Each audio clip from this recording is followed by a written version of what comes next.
الحمدللہ رب العالمین والصلاة والسلام علی سید الانبیاء والمرسلین اما بعد فاعوذ باللہ من الشیطان الرجیم بسم اللہ الرحمن الرحیم۔ آپ کی خدمت میں حج کے موضوع پر کلام چل رہا ہے، اور پچھلے پروگرام میں نے آپ کو بتایا تھا کہ عمرہ 4 افعال کا نام ہے۔ ایک طواف باوضو ہو کر، دوسرا طواف ختم کرنے کے بعد 2 رکعت نفل طواف جو ہیں تو واجب لیکن نفل کی نیت سے پڑھے جائیں گے، یعنی ان کی ادائیگی واجب ہے، ویسے فی نفسی و نماز نفل ہوتی ہے۔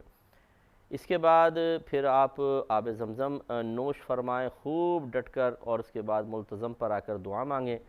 پھر اس کے بعد مزید 2 افعال اور ہوتے ہیں، تب عمرہ کمپلیٹ ہوتا ہے۔ ایک سعی ہے اور دوسرا حلق ہے۔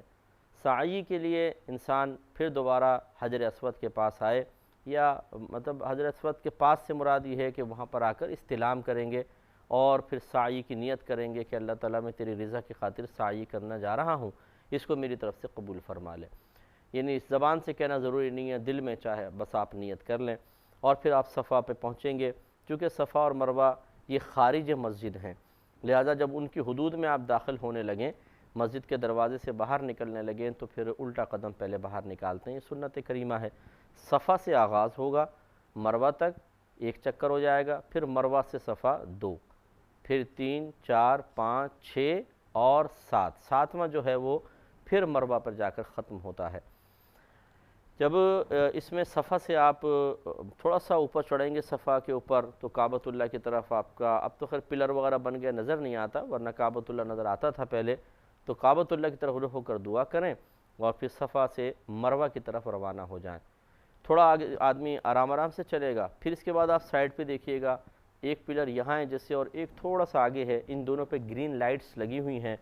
ان دونوں پلرز کے درمیان مردوں کو دوڑنا ہوتا ہے مناسب اسپیڈ سے۔ یہ نہیں کہ وہ آپ نے 100 میٹرز کی کوئی ریس جیتنی ہے، اور خواتین جو ہوتی ہیں وہ نارمل انداز سے چلیں گی۔ ابھی بھی دیکھیں ایک عجیب صورتحال ہے کہ یہ ایک خاتون کی سنت ہے، لیکن اس سنت کی ادائیگی مردوں پہ واجب ہے کہ وہ دوڑیں، یعنی واجب تو نہیں ہے، دوڑنا واجب نہیں ہے، لیکن سعی واجب ہے، لیکن مردوں کے لیے سنت ہے کہ وہ دوڑیں گے، اور خود ان خاتون کی جنس سے جو عورتیں ہیں انہیں دوڑنے کا حکم نہیں ہے، کیونکہ یہ عورتوں کے خلاف ہے، ان کی عادات کے خلاف ہے، ان کے شرم و حیا کے بظاہر خلاف ہے کہ عورتیں دوڑتی ہوئی نظر آئیں، لہٰذا بہنیں آرام سے چل کے جائیں گی، اور مرد دوڑ کے اس ایریا کو کراس کریں گے۔ تو تھوڑا سا صفا سے چلتے ہیں تو پھر وہ مسعی کہتے ہیں اس کو، دوڑنے کی جگہ وہ آ جاتا ہے۔ ویسے تو مسعی پوری جگہ کو ہی کہتے ہیں، لیکن یہ خاص طور پہ دوڑنے کے لیے، پھر اس میں دوڑ کے دوسرے پلر تک پہنچیں گے، بس اسپیڈ ہلکی کر دیں، پھر تھوڑی دیر پیدل چلنا پڑتا ہے اور آدمی مروہ تک پہنچتا ہے، وہاں پہنچ کے دعا مانگے، پھر مروہ سے صفا کی طرف ویسے ہی ہے، پھر وہ پیدل چلتے ہوئے آئیں گے، پھر وہی لائٹ تک پہنچے تو دوڑنا شروع کریں گے، پھر دوسری لائٹ پر آ کے رک جائیں گے، یعنی سلو ہو جائیں گے، پھر آہستہ آہستہ چلتے ہوئے صفا تک۔ اس طرح 7 چکر آپ نے لگائے، تو اب یہ آپ نے تیسرا بھی اس کا عمرے کا بڑا حصہ یا تیسرا جو منسک ہے اس کو ادا کر لیا۔ اب چوتھا ہے، وہ ہے حلق یا قصر۔ حلق کا مطلب ہوتا ہے مکمل طور پہ سر منڈوا دینا، یہ مردوں کے لیے سنت ہے، اور اگر ہو سکے تو یہی کریں، کیونکہ نبی کریم صلی اللہ علیہ وسلم نے ارشاد فرمایا جس سے ہو سکے اپنے وہ حلق کروائے، اس لیے کہ اسے بروز قیامت ہر بال کے بدلے میں ایک نور دیا جائے گا۔ تو اس لیے بعض لوگ قصر کروا لیتے ہیں، چھوٹا یعنی بال کروا لیتے ہیں، یہ بھی ہے تو صحیح، لیکن افضلیت کو ترک نہیں کرنا چاہیے۔ بعض لوگ اس شرم و حیا میں رہتے ہیں، یار پتہ نہیں میرا بال صاف کرواؤں گا تو کیسا چہرہ نظر آئے گا۔ لوگ بعض اوقات دوست بھی ہوتے ہیں ساتھ میں، مذاق اڑاتے ہیں، جب ٹین نکل آتی ہے آدمی کی تھوڑی سی تو وہ آدمی کو ذرا شرم آتی ہے، تو یہ شرم و حیا میں مبتلا ہونے کا وقت نہیں ہے، بلکہ اللہ تبارک و تعالیٰ کی رضا کے حاصل کرنے کا وقت ہے، زیادہ سے زیادہ فضیلتیں جمع کر لینے کا وقت ہے، اپنے درجات کی بلندی کا وقت ہے، نیکیوں میں اضافے، گناہوں کے کفارے کا وقت ہے، تو اس لیے یہ شرم و حیا کی باتیں چھوڑ دیں اور حلق کروا لیں۔ بہنیں جو ہیں وہ قصر کروائیں گی۔ قصر کی تعریف یہ ہوتی ہے کہ بال چھوٹے کروا لینا۔ اس کا شرعی حکم یہ ہوتا ہے کہ جیسے اب عورتیں اپنے بال پکڑ لیں پیچھے سے چٹیا، اور ایک پورے کے برابر یہ جو انگلی کا ایک پورا ہوتا ہے اتنے بال کاٹنے ہوں گے. اس میں بہتر یہ ہے کہ یوں راؤنڈ یوں انگلی پہ چڑھائیں اور اوپر سے کاٹ دیں تو یہ ایک پورا ہی بن جاتا ہے تقریباً. اور مرد اگر قصر کروانا چاہیں تو اچھی طرح یاد رکھیں کہ پورے سر کے بال ایک پورے کے برابر کٹوانے ہوں گے, اور اگر اس سے بھی چھوٹے ہیں تو بہرحال پھر تو حلقی کروائیں. یہ اس وقت ہے کہ جب ایک پورے سے زیادہ بڑے ہوں تو پھر یہ ایک پورے کے برابر بال کٹوانا قصر کہلاتا ہے, اور اگر اس سے چھوٹے ہیں تو پھر تو بس اس طرح ہی پھروائیں آپ. پھر یہ نہیں کہ تھوڑی تھوڑی کینچی کروا لی, یا بعض بیوقوفوں کو دیکھتے ہیں بس یہاں سے بال پکڑے تھوڑے سے کاٹ لیے جی قصر ہو گیا. یہ قصر وغیرہ نہیں ہوتا ہے. قصر اگر کرنا ہو, مثلا بال بڑے ہیں تو پورے سر کے کم از کم ایک پورے کے برابر بال کاٹیں, یا فقہاء نے لکھا ہے کہ کم از کم یہ ہو کہ ایک سر کے چوتھائی حصے کے بال ایک پورے کے برابر کٹنے چاہیے. لیکن وہ ایسا کون کرے گا, تین حصے بڑے تین اور ایک حصے کے چھوٹے بال, تو پورے سر کے ہی قصر کروانے چاہیے. لیکن جب آپ کے پورے سے بڑے ہوں تب ہوگا نا, اگر اس سے چھوٹے ہیں تو کیسے ہوگا, پھر حلق کروا لیں. تو یہ نہیں کیجیے گا کہ آپ نے چھوٹی سی لٹ پکڑی اور یہاں سے کٹوا لیجیے ہو گئے قصر, یہ قصر نہیں ہوگا. اسی طرح کا بہنوں نے خالی بس ایک طرف سے یوں تھوڑے سے بال کھینچ کے کٹوا لی, یہ قصر نہیں ہے. کم از کم بہنوں کے لیے بھی چاہیے تھا کہ سر کے ایک چوتھائی کے بال کم از کم یوں پکڑ کر ان کے ایک پورے کے برابر نیچے سے کاٹتیں تب ہوتا. لیکن پھر وہ بیلنس نہیں رہے گا, کہیں کے بڑے ہو جائیں گے کہیں کے چھوٹے, اسی لیے کہا کہ پورے سر کے بال یوں جمع کر کے اور پھر نیچے سے ایک پورے کے برابر کاٹ دیں تو یہ قصر بن جائے گا. پھر انسان گویا کہ احرام کی پابندی سے باہر آ گیا. اب اگر آپ حج تمتع کر رہے ہیں تو آپ پابندی سے باہر آ گئے, اب آپ نارمل کپڑے پہن لیں. اب مثال کے طور پہ آپ فرسٹ ذو الحجہ کو آئے تھے, سیکنڈ کو آئے تھے, تھرڈ کو آئے تھے, تو اب آپ نے عمرہ کر لیا, سادہ کپڑے پہن لیں. اب آپ بس طواف کریں نفلی, کعبۃ اللہ کی زیارت کریں, دیگر مقامات مقدسہ کی زیارت کر لیں. عمرے کے بارے میں اختلاف ہے, بعض علماء اجازت دیتے ہیں اور اکثر منع کرتے ہیں کہ عمرہ نہ کریں بلکہ آپ بس نفلی طواف کرتے رہیں. اب 8 ذو الحجہ کا آپ کو انتظار کرنا ہوگا. جب 8ویں ذو الحجہ آ جائے تو فجر کی نماز مسجد میں ادا کرنے کے بعد پھر باہری باتھ روم وغیرہ بنے ہوئے ہیں تو پھر آپ وہاں جا کے غسل وغیرہ کر لیں. دیگر جتنے بھی پہلے جیسے آپ نے گھر سے روانہ ہوتے ہوئے احرام پہنتے ہوئے تمام معاملات کیے تھے وہ تمام آپ معاملات کر لیں. اس کے بعد پھر احرام پہن لیں اور پھر مسجد کے اندر آ کر حج کی نیت کر لیں. یعنی اس طرح دل میں کہہ لیں یا زبان سے الفاظ ادا کر لیں کہ اللہ تعالیٰ میں تیری رضا کی خاطر حج کے احرام پہنتا ہوں, اسے میری طرف سے قبول فرما لے, اسے میرے لیے آسان کر دے. اس کے بعد اگر وقت مقروء نہ ہو تو مسجد میں 2 رکعت نماز نفل آپ احرام کی نیت سے پڑھ لیں. اس کے بعد وہی پابندیاں شروع ہو جائیں گی جو حالت احرام کی پابندیاں ہوتی ہیں. اور یہ آپ کو کتاب پڑھنی چاہیے کیونکہ کافی ساری چیزیں ہوتی ہیں, ان تمام کا لحاظ رکھنا ہوتا ہے. اور خاص طور پہ خوشبو کا خیال کہ حالت احرام میں آ جانے کے بعد اب کہیں سے بھی خوشبو نہ لگے, اس میں احتیاط کریں. اسی لیے ہم جب آپ عمرہ کریں یا حج کا احرام وغیرہ باندھا ہوا ہے آپ نے, اس وقت آپ کچھ حجر اسود کے قریب جانا چاہیں تو کوشش کریں کہ حجر اسود کو بوسہ نہ دیں. اگرچہ سنت کریمہ ہے لیکن اب لوگ بڑے عجیب و غریب حرکتیں کرتے ہیں کہ جس کو موقع مل جاتا ہے حجر اسود کے قریب جانے کا وہ عطر ہاتھ میں لے جاتے ہیں, پوری کی پوری عطر اس پہ انڈیل دیتے ہیں. حالانکہ وہ پولیس والا کھڑا ہوتا ہے, دھکے دے رہا ہوتا ہے, ہٹا رہا ہوتا ہے, لیکن ہندوستانی پاکستانی مسلمان کہاں سننے والے ہیں, تو اس لیے وہ اب آپ نے اگر اس کو چوما تو ساری خوشبو آپ کے ہونٹوں پہ لگ جائے گی, اور ہونٹ مکمل ایک عضو ہے جسم کا. اور شرعی مسئلہ یہ ہوتا ہے کہ اگر خوشبو جسم کے ایک کامل عضو کو گھیر لے تو انسان پر دم لازم ہو جاتا ہے. یعنی حدود حرم میں اب آپ کو بکرا یا دمبا ذبح کروانا ہوگا تو ٹھیک ٹھاک خرچہ پڑ جائے گا اور جرم علیحدہ. تو اس لیے کوشش یہ کریں کہ قریب نہ جائیں. اسی طرح کعبۃ اللہ کا پردہ جو ہوتا ہے اس پہ بعض اوقات عطر وغیرہ لگا دیتے ہیں لوگ, زیادہ لٹکا ہو تو لوگ اس کو پکڑ کر دعا مانگ رہے ہوتے ہیں, پھر سونگھ کر دیکھیں پورے ہاتھ خوشبودار ہو جاتے ہیں. اس پہ بھی یاد رکھیں کہ دم لازم ہو جائے گا, ذرا احتیاط کریں.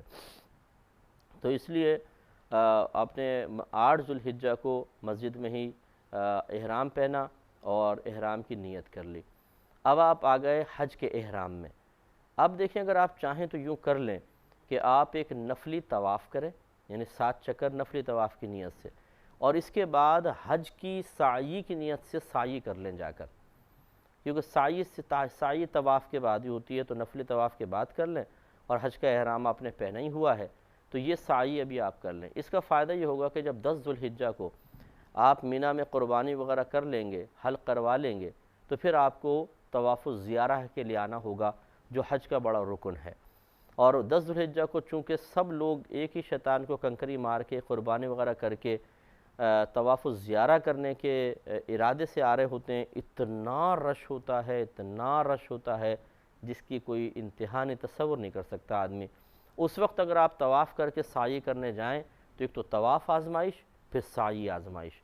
اسی لیے آسانی اس میں ہے کہ آپ حج کا احرام پہننے کے بعد ایک نفلی طواف کریں اور جا کے حج کی سعی کر لیں۔ اب آپ کو طواف الزیارہ کے بعد یہ سعی نہیں کرنی پڑے گی۔ یہ کرنے کے بعد اب آپ روانہ ہو جائیں مینا کی طرف۔ معلمین کی بسیں ہوتی ہیں، اس میں بیٹھ کے لوگ چلے جاتے ہیں، اگر آپ پیدل جا سکتے ہوں تو بہت بہتر ہے، ورنہ آپ کوئی بات نہیں بسوں میں چلے جائیں۔ زیادہ تر ایسا ہی ہوتا ہے کہ یہ جو گورنمنٹ والے بھی اور اسی طرح پرائیویٹ کاروان والے جتنے بھی پرائیویٹ ادارے ہوتے ہیں، یہ عزیزیہ کے علاقہ ہے، ادھر لے جاتے ہیں، پہلے ہی راتوں رات لے جاتے ہیں۔ 8 ذوالحجہ کو پھر عزیزیہ سے احرام پہن لیتا ہے آدمی، حرم سے پہننے کا موقع عموماً نہیں ملتا ہے، کیونکہ وہ مینا سے کافی فاصلے پر ہے، اور عزیزیہ بالکل ساتھ ہے، یہ مینا ہے، یہ عزیزیہ ہے۔ بلکہ اب تو شیخ نے ایک پہاڑ کو کھود کے ٹنل بنا لی ہے، سرنگ، اور آرام سے آپ اگر سرنگ سے چل کر جائیں، عزیزیہ سے چلیں، سرنگ کے رستے سے آپ جائیں تو بمشکل آدھا پونا گھنٹہ آپ کو پیدل چلنا پڑے گا تو آپ مینا میں ہوں گے۔ آسانی ہے بہت زیادہ۔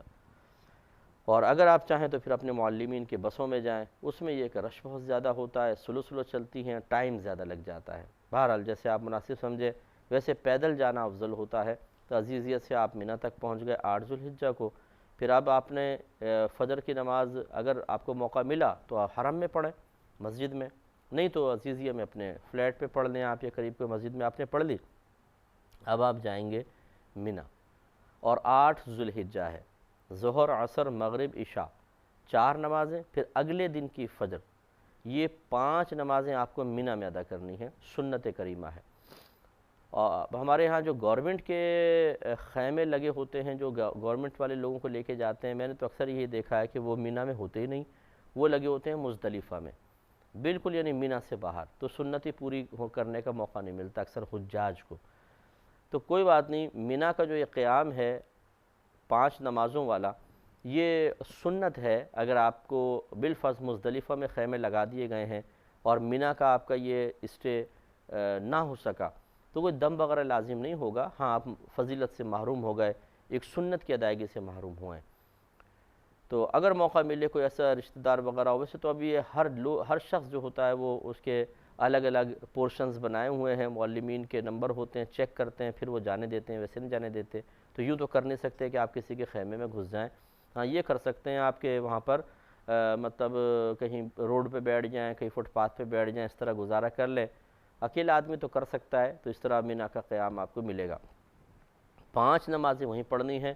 تو جب آپ ظہر میں پہنچے 8 ذوالحجہ کو، ظہر، عصر، مغرب ہوئی تو 9 شروع ہو گئی، پھر اگلے دن کی فجر آپ نے ہی پڑھی، تو آج یہ پھر اگلا دن آ گیا ہے 9 ذوالحجہ۔ اس میں آپ کو پھر فجر پڑھنے کے بعد آپ میدان عرفات کی طرف روانہ ہو جائیں۔ عرفات میں آپ ظہر کے وقت تک تقریباً پہنچ جائیں۔ غسل کرنا اس دن سنت ہے، اور غسل کے لیے پانی نہ ملے تو وضو کر لینا بھی اچھا ہے، بہتر ہے۔ اور اس کے بعد پھر آپ نے مغرب تک، غروب آفتاب تک یہیں رہنا ہے۔ میدان عرفات وہ مقام ہے کہ نبی کریم صلی اللہ علیہ وسلم نے دعا فرمائی تھی کہ اللہ تعالیٰ جو بھی میرا امتی یہاں پر آ جائے اور تیرے حق میں اس نے کوتاہی کی ہو تو اس کے تمام خطا اور گناہ بخش دے۔ تو اللہ تبارک و تعالیٰ نے وعدہ فرمایا کہ جو اس میدان میں آ جائے گا، جو اس نے میرے حق میں کوتاہی کی ہوگی، یعنی وہ گناہ جس کا تعلق بندے اور خدا کے درمیان ہے، سب کے سب اللہ تعالیٰ نے فرمایا میں معاف فرما دوں گا۔ تو ہمارے آقا صلی اللہ علیہ وسلم نے عرض کیا رب کریم ظالم کو بھی معاف کر دے۔ ظالم سے مراد وہ جس نے بندوں کے حقوق میں کوتاہی کی ہے، لیکن اللہ تبارک و تعالیٰ نے وہاں پر آپ کی دعا کا کوئی جواب ارشاد نہیں فرمایا، سرکار دعا کرتے رہے حتیٰ کہ غروب آفتاب ہو گیا، تو آپ مزدلفہ کی طرف چلے گئے۔ پھر جب مزدلفہ میرے آقا صلی اللہ علیہ وسلم پہنچے ہیں تو وہاں پر آپ نے دوبارہ دعا کی کہ اللہ تعالیٰ ظالم کو بھی بخش دے. تو پھر یہ دعا کرنے کے بعد سرکار مسکرا دیے. تو شیخین کریمین حضرت ابو بکر و عمر رضی اللہ تعالی عنہما نے آپ کو دیکھا تو پوچھا یا رسول اللہ آپ کیوں مسکرا دیے ہیں؟ تو سرکار نے ارشاد فرمایا کہ میں نے جب عرفات میں یہ دعا کی اس وقت اللہ تبارک و تعالی نے اس کی قبولیت کے بارے میں مجھے کچھ نہیں فرمایا، لیکن جب میں نے مزدلفہ آ کر دعا کی تو اللہ تعالی نے مجھ سے وعدہ فرمایا کہ جو آپ کا امتی اس میدان میں آ جائے گا تو بندوں کے حقوق میں جتنی اس نے کوتاہی کی ہوگی اسے بھی بخش دوں گا. تو جب اللہ تعالیٰ کی طرف سے یہ اطلاع آئی تو شیطان نے واویلا مچایا، شور مچانے لگا اور مٹی اٹھا کے اپنے سر پہ ڈالنے لگا، کیونکہ شیطان کی اتنی محنت ضائع ہو رہی ہے، لاکھوں لوگ آ کر یہاں پہ بخشے جائیں. تو اس لیے وہ شیطان چیخا چلاتا ہے اور سر پہ اس نے مٹی ڈالتا ہے. جب اس نے ڈالی تھی سرکار کے سامنے تو سرکار فرما رہے تھے کہ اس کی یہ حالت دیکھ کر مجھے ہنسی آ گئی. اس سے ایک بات تو یہ پتہ چلی کہ ہمارے آقا کا بہت بڑا کرم ہے اور ہمارے سرکار اللہ تعالیٰ کی بارگاہ سے بہت سارے انعامات دلوانے کا ایک بہترین وسیلہ اور ذریعہ ہے کہ اگر سرکار ایسا نہ کرتے تو نہ حقوق العباد معاف ہوتے نہ حقوق اللہ معاف ہوتے. یہ سرکار نے ایک ہمارے لیے دعا کر کے بہترین اللہ کی بارگاہ سے انعام دلوایا. دوسرا یہ کہ ہمارے سرکار جو غیبی امور ہیں بعطائے الہی ان پر مطلب آپ پہ ظاہر ہو جاتے تھے، آپ انہیں ملاحظہ فرما لیا کرتے تھے. جسے شیطان ابلیس ہم سے پوشیدہ ہے، غیبی ہمارے لیے غیب ہے، لیکن ہمارے نبی کریم صلی اللہ علیہ وسلم کے سامنے اس کو ظاہر کیا گیا. تو اب خلاصہ کلام یہ ہے کہ آپ میدان عرفات پہنچے. یہ وہ مقام ہے کہ جہاں تمام حقوق اللہ میں کی گئی کوتاہی معاف ہوگی. تو پھر یہ وقت ضائع نہیں ہونا چاہیے. لوگ کھانے پینے میں آرام آسائش میں لگ جاتے ہیں، ایسا نہیں، بلکہ آپ ظہر کے ٹائم تک پہنچے تو نماز وغیرہ سے فارغ ہوں، اس کے بعد آپ دعا ذکر الہی میں مشغول ہو جائیں، خصوصاً عصر سے مغرب کے درمیان. اس پہ انشاءاللہ مزید کلام اور بھی کریں گے نیکسٹ پروگرام